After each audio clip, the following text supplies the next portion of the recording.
वृद्धाश्रम में छोड़ने नहीं जाएगा। इसका कारण यह है कि कहीं न कहीं हमने उसको कहा कि बेटा अभी आप कमाओ, अभी आपको धर्म और कर्म जानने की जरूरत नहीं है। जब हम किसी के ऊपर ये कहते हैं कि अभी इसके खेले खाने की उम्र है या कुछ करने के लिए, तो हम समझिए उस चीज को वहां से उसको हटा रहे हैं। अगर किसी को कहा जाए कि ये चीज अभी आपकी उम्र की बात है, क्यों भाई, सनातन धर्म को जानना सबका अधिकार नहीं है क्या? ये आपके बेसिक प्रिंसिपल में नहीं आते हैं? एकदम आते हैं। अगर आप धर्म को जानेंगे तभी आपके कर्म भी बहुत प्रभावी होंगे। हमारे आपके कर्म अगर धर्म से संबंधित होंगे तो वो कभी गलत नहीं हो सकते। कभी कोई सनातनी अगर सही तरीके से चीजों को समझेगा तो अपना कभी भी स्वयं भी गलत नहीं करेगा।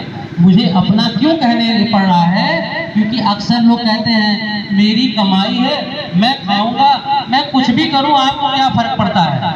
लेकिन अपने सनातन धर्म में तो ये नहीं सिखाया जाता है कि आप अगर कमा रहे हैं 2000 रुपये कमा रहे हैं तो उसमें से कुछ गलत सेवन करिए। ऐसा तो नहीं ना कहा जाता है। सनातन ऐसा नहीं ना सिखाता, हमें धर्म तो ऐसा नहीं सिखाता। तो हमें किसी चीज का भी अहंकार नहीं करना, हमें किसी चीज का अहंकार नहीं करना। अक्सर चीजें आती है, युवाओं के लिए भी मैं कुछ कहना चाहूँगा। अक्सर युवा मोबाइल में रहते हैं। मैं कहता हूँ मोबाइल में आप रहिए, मोबाइल भी बहुत सारी आपको जानकारी देती है। मैं इनमें से सभी लोग एक पत्रकार का नाम जानते होंगे, रजत शर्मा, इंडिया टीवी।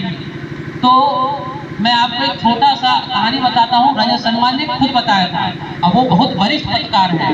एक बार वो रात में पढ़ रहे थे तो दूसरे के घर में टीवी थी। बार बार ये जाते थे तो इनके पिताजी को बहुत बुरा लगा कि यार ये पढ़ता नहीं है, बार बार वहाँ जाता है टीवी देखने के लिए। अच्छा, संस्कारी बहुत थे रजत शर्मा जी, आज उनका खुद का अपना न्यूज चैनल है। तो उनके पिताजी ने कहा बार बार आप जाते हो, ये क्या करते हो?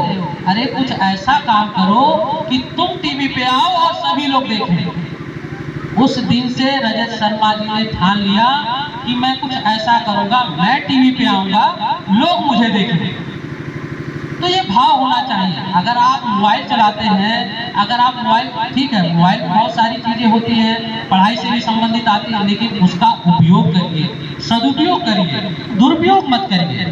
क्योंकि कहीं ना कहीं सारी चीजें, कंटेंट ही ऐसे बनाए जाते हैं कि आप उससे दूर रह ही ना पाए।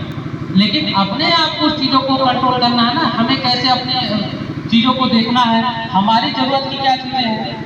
अगर मान लीजिए आप उसमें दिन भर समय, वो तो मोबाइल है, बच्चों में जो आदत है वो तो मोबाइल है, कितना भी उसको स्क्रॉल करेंगे वो चीज को दिखाता जाएगा। शायद आपके आंख दर्द करने लगे, लेकिन मोबाइल का रील्स खत्म नहीं होता।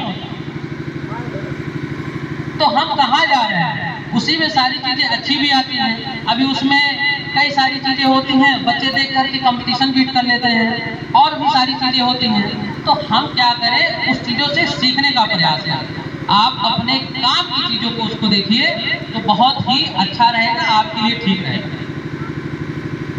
और इन सब सारी बातों को अगर गौर करेंगे तो कहीं ना कहीं पहले आपके सर्वप्रथम आपका विकास होगा। अगर हम समाज के लिए अच्छे होते हैं तो इसका मतलब सर्वप्रथम हम अपने लिए भी अच्छे होते हैं। हम किसी के लिए अच्छे तभी हो सकते हैं जब हम स्वयं के लिए अच्छे हैं। अगर हम स्वयं के लिए अच्छे नहीं होंगे तो हम समाज के लिए कैसे अच्छे हो जाएंगे? तो इसीलिए पंच परिवर्तन में एक विषय आता है, कुटुंब प्रबोधन। कुटुंब प्रबोधन का मतलब है परिवार में किस तरह से मिलजुल के रहा जाए। परिवार में सारी चीजें हैं। पहले के समय में क्या होता था, एक साथ बैठ करके खाना होता था, एक साथ पूजा पद्धति होती थी, एक साथ लोगों का हाल चाल पूछना, जानना कि पिताजी अभी तक क्यों नहीं आए और भाई साहब क्यों नहीं आए, कब उनका भोजन लगेगा। तो ये भाव आजकल के बीचों में खत्म होते जा रहा है। इसी को लेकर के एक कुटुंब प्रबोधन अपने परिवार से होता है। अगर परिवार के बीच संवाद ही खत्म हो जाए तो परिवार कितने दिन चलेगा भाई? गलत नहीं ना कह रहा हूँ। तो कुटुंब प्रबोधन इसी का है। कुटुंब प्रबोधन अपने कुटुंब का उस तरह से देखभाल करना कि आपस में भाईचारा बंदगी बनी रहे। तो ये सारी चीजें बहुत जरूरी हैं। और तीसरा विषय है पर्यावरण। पर्यावरण को लेकर के ये हिंदुस्तान में नहीं पूरे विश्व के लिए चिंता है। आए दिन हम सभी लोग पेड़ को काटते जा रहे हैं, किसी न किसी कारण से कोई न कोई पेड़ किसी न कटता है। कभी विकास के नाम पे कटता है, कभी डेवलपमेंट के नाम पे कटता है, कभी रेसिडेंशियल के लिए कट जाता है कि हमें इस आवास को बनाना है। लेकिन इस प्रकार अगर पर्यावरण की क्षति हम करेंगे तो आने वाले दिनों में, अभी आप लोगों ने सुना होगा कि दिल्ली में AQI इतनी हाई हो गई है कि कुछ विदेशी खिलाड़ी वो आना नहीं चाह रहे हैं। यहाँ कुछ टेनिस की प्रतियोगिता होने वाली है दिल्ली में, वो खिलाड़ी आने तक नहीं तैयार हो रहे। वो कह रहे हैं वहाँ का AQI ठीक नहीं है, अगर मैं जाऊँगा तो वहाँ तबीयत खराब हो सकती है। तो इस स्थिति में भी हम चीज़ों को देखते हैं। ठीक है, हम थोड़ा ग्रामीण क्षेत्र में हम इन लोगों को प्रभाव नहीं पड़ रहा है, लेकिन वो दूर नहीं कब वो सारी चीज़ें आती जाएंगी। तो इसलिए आप पर्यावरण पे एक प्रयास करिए। अगर हमारे घर में किसी का जन्मदिन हो तो प्रयास करें एक पेड़ उसके नाम से लगाएं कि आपका जन्मदिन है, एक पेड़ मैं लगाऊंगा, और परिवार उसको सूचित करे। कहीं न कहीं ये आपके मन में भाव आएगा कि हमारे जन्मदिन पे ये पड़ा है, इसको जरूर मैं पानी दूंगा और इसको मैं बहुत बृहद करूंगा, इस पौधे को मैं पेड़ बनाऊंगा, ये भाव रहना। और चौथा है नागरिक कर्तव्य।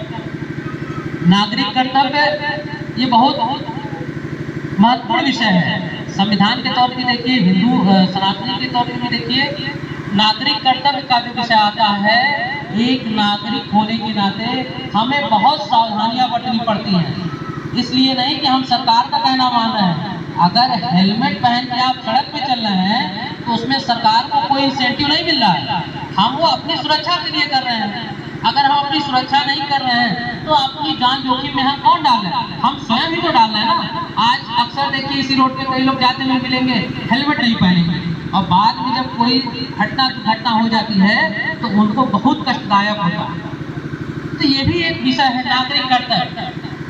नागरिक कर्तव्य इसलिए महत्वपूर्ण है कि सभी के लिए ये जरूरी है कि अपने जिम्मेदारी का निर्वहन करें। अगर विद्यार्थी है, स्कूल जाए, युवा है, तो अपनी तैयारी करे। और भी कई सारी चीजें हैं। अगर सरकारी संपत्ति है तो उसका हम नुकसान ना करें। भाई नागरिक कर्तव्य में तो यही आता है, सरकार हमसे यही तो अपेक्षा करती है हम किसी चीज को नुकसान ना करें। अगर एक बार हम किसी सड़क से गुजर रहे हैं तो उसमें कुछ ठेला मार देना, फोड़ देना, हो सके मेरा भाई बंधु ही पीछे से आ जाए, हो सके उसी का एक्सीडेंट हो जाए और गिर जाए, चोट लग जाए। तो ये सब सारी चीजों का ध्यान देना, पेड़ों का रखरखाव को ध्यान देना, जो आवश्यक ना हो उन पेड़ों को भी नहीं काटा जाना चाहिए। यही नागरिक कर्तव्य है। और जो भी आपके संविधान के तहत जो भी सारी चीजें आती हैं उसको ज्यादा से ज्यादा पालन करिए। हम कह रहे हैं अगर हम किसी पार्क में जाते हैं, किसी पार्क में हम जाते हैं तो क्या एक बार के लिए जाते हैं क्या? कि एक दिन जाएं, उसको ऊबड़ खाबड़ उसको उपयोग करें और उपयोग करने के बाद चला यार हमें तो नहीं जाना। लेकिन कल के मान लीजिए हमारे ही घर में बूढ़े बुजुर्ग हो, थोड़ा सा व्यायाम करना, एक्सरसाइज करना हो, तो फिर वो ऊबड़ खाबड़ मिलेगा कि नहीं मिलेगा? दिक्कत किसको होगी? हमें तो होगी ना। पोल के खंभे को सारी चीजें दिक्कत हो, तार गिरा रहा है तो उसको सूचना करना, क्योंकि अगर किसी को करंट लग जाए तार गिरने से तो उसका नुकसान हमारे ही आसपास लोगों को होगा। तो नागरिक कर्तव्य इसमें भी आती है। ये सब सारी चीजें बहुत महत्वपूर्ण है। हम अपने धन का उपार्जन करने की बातें बस दिमाग में ना रखें, हम सारी चीज रखें जिससे समाज का भी कुछ ना कुछ भला भला हो सके। और पांचवी चीज है स्वयं का जागरण। स्वयं का जागरण का मतलब यह है कि हम स्वदेशी चीजों पे ज्यादा निर्भरता रखें। आज के समय में बहुत सारी चीजें आती हैं तो विदेशी रहती हैं, विदेशी के साथ साथ वो स्वास्थ्य के लिए हानिकारक रहती है, जो आपके लिए सही नहीं है। जरूरत जब तक ना हो, जब तक आपके किसी न किसी चीजों का, भारत में बनी चीजों का उपयोग से काम चल जाए तो आप उसी का ही प्रयोग करिए, बाहरी प्रोडक्टों को उपयोग ना करिए। आपको मैं उदाहरण बता दूं कि जब हम अपने देशों की चीजों को खरीदना कम कर देते हैं तो बाहरी सामान उतना ही हमारे यहाँ पे डंप होने लगता है। डंप होने के साथ साथ दिक्कतें दिक्कतें ये आती हैं कि हमारे मतलब हम भी आते हैं, तो हमारे भाई बंधु उस व्यवसाय को लेकर के चल रहे हैं, उनकी रोजी रोटी भी खतरे में पड़ जाती है। तो आसपास में ये भी रहे, अगर हम कोई भी चीज़ खरीद रहे हैं, चाहे मोबाइल खरीदे, चाहे आप वैसे भी कोई सामग्री खरीदे या कोई एसेसरीज का प्रोडक्ट खरीदे, तो ध्यान रखें जो भारत में निर्मित हो, ये बहुत जरूरी है। आज चाइना ऐसे ही नहीं सबके ऊपर धावा बोल रहा है। अगर आप आकलन करिए, गूगल पे सर्च करिए, तो लगभग उसके 25% सामान पूरे विश्व में जाते हैं, उसको कोई रोक नहीं पाएगा। क्यों? उसके लेबर वर्क इतने सस्ते हैं कि वहाँ सस्ती चीजें बन जाती हैं। आपके टैरिफ लगने के बावजूद, हिंदुस्तान में आने के बावजूद उसके सामान की चीजों की संख्या, जो चीजों का मूल्य है वो कम ही रहता है।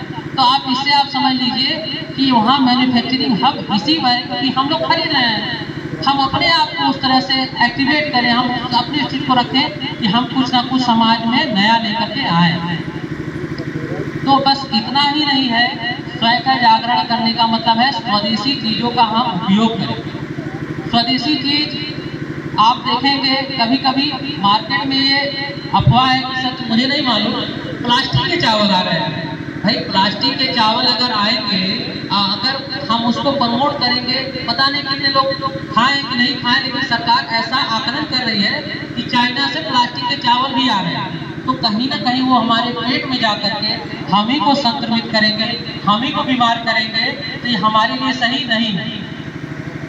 तो कारण ये है कि अपने आप को ये देखते हुए कि हम स्वयं का भी मूल्यांकन करें और समाज का भी मूल्यांकन करें कि कहीं ना कहीं हमसे ऐसी कोई भूल चूक तो नहीं हो रही है। आज के बाद तो ऐसी भूल चूक ना हो कि सारी चीजें हमारे ऊपर ही गलत हो जाए। मैंने जितनी बात आपको बताई उसमें से आप जरूर गौर करिएगा, खासकर युवाओं के लिए है। आजकल बच्चे जो मोबाइल में लगे रहते हैं, मैं कह रहा हूँ मोबाइल देखिए, लेकिन आप ये सोचिए कंटेंट जो आप देखते हैं, कंटेंट देखने वाला मत बनिए, कंटेंट बना करके उसमें से आप अपने आप को कुछ विकास करें। बहुत सारी चीजें होती हैं। आरएसएस इसी चीज को लेकर के बहुत सारे प्रोग्राम लाता है। वनवासी कल्याण केंद्र है जिसमें आदिवासी भाई बंधुओं के लिए विद्यालय चलता है। वहाँ पे जितने भी विद्यार्थी हैं सबको निःशुल्क उनका खर्चा जो भी लगता है, उनके विद्या का, उनके पठन पाठन का स्वयं निर्वहन करता है। तो वो किससे चलता है? वो किसी ऑर्गेनाइजेशन से नहीं चलता, हमें और आपसे चलता है। और यह कार्यक्रम, ये जो आयोजन हो रहा है वो हम ही लोगों में से चल रहा है, किसी तीसरे से नहीं चल रहा है। तो अगर हम यहाँ चीज़ों को आते हैं, देखते हैं, समझते हैं, तो जरूरी है उसका स्वयं का मूल्यांकन करें और जो जरूरी हो उसको हम जरूर परिवर्तित करें। यह विषय इसलिए जरूरी हो जाता है कि जब हिंदू संगठित नहीं हुआ है तब तक देश का नुकसान हुआ है। जब हिंदू संगठित नहीं हुआ तब तक उसको नुकसान हुआ है। आपको मैं पीछे अभी बताया कि अफगानिस्तान में भी आप 4% थे, लेकिन स्थिति क्या है कि पाकिस्तान में संख्या 1 या दशमलव तक आने वाली। आज भी यहाँ उत्पीड़न बना हुआ और बांग्लादेश की स्थिति आप देख ही रहे। तो इन सब सारी चीज़ों को आप गौर करेंगे तो इसका एक ही मूल केंद्र है, एक ही उद्देश्य है कि जब तक हम संगठित नहीं होंगे तब तक हमारा कल्याण होना संभव ही नहीं है। पीछे हम अवधी क्षेत्र के हैं, राम मंदिर हम ही लोग के क्षेत्र में आता है। आपने देखा है 492 वर्षों की तपस्या, राम मंदिर का निर्माण है। कभी लोग पूछते थे राम मंदिर बनाएंगे, राम मंदिर बनाएंगे, राम मंदिर बनाएंगे, भैया कब बनाओ? लोगों का विषय था कि नहीं था? कहीं ना कहीं विपक्षी भी ये तंज कसते थे कि कब आएगा, तारीख क्या है, तारीख क्या है भाई? लेकिन आपके संगठित होने से ही ये कार्य हो पाया। आखिर ये हम लोग के ऊपर कलंक था कि नहीं कलंक था? बाबरी मस्जिद अभी तक वो 92 में जो ध्वस्त हुई हम लोग के सीने पे थी। अगर बाबरी मस्जिद को उस समय के स्वयं सेवकों ने, कार सेवकों ने अपनी आहुति ना दी होती तो आज भी वो वहीं खड़ा होता। और ठीक उसी प्रकार जब धारा आर्टिकल 370 हटा तब जान लीजिए देश एक हुआ। क्यों? क्योंकि आर्टिकल 370 जम्मू कश्मीर को स्वयं के राज करने का एक प्रावधान प्रदान करते हैं। आपकी ओर से, हमारे संगठित होने से उस राज्य को 370 हटाया गया, तब वो आपके कंट्रोल में है। बहुत सारी चीजें वहां से हटी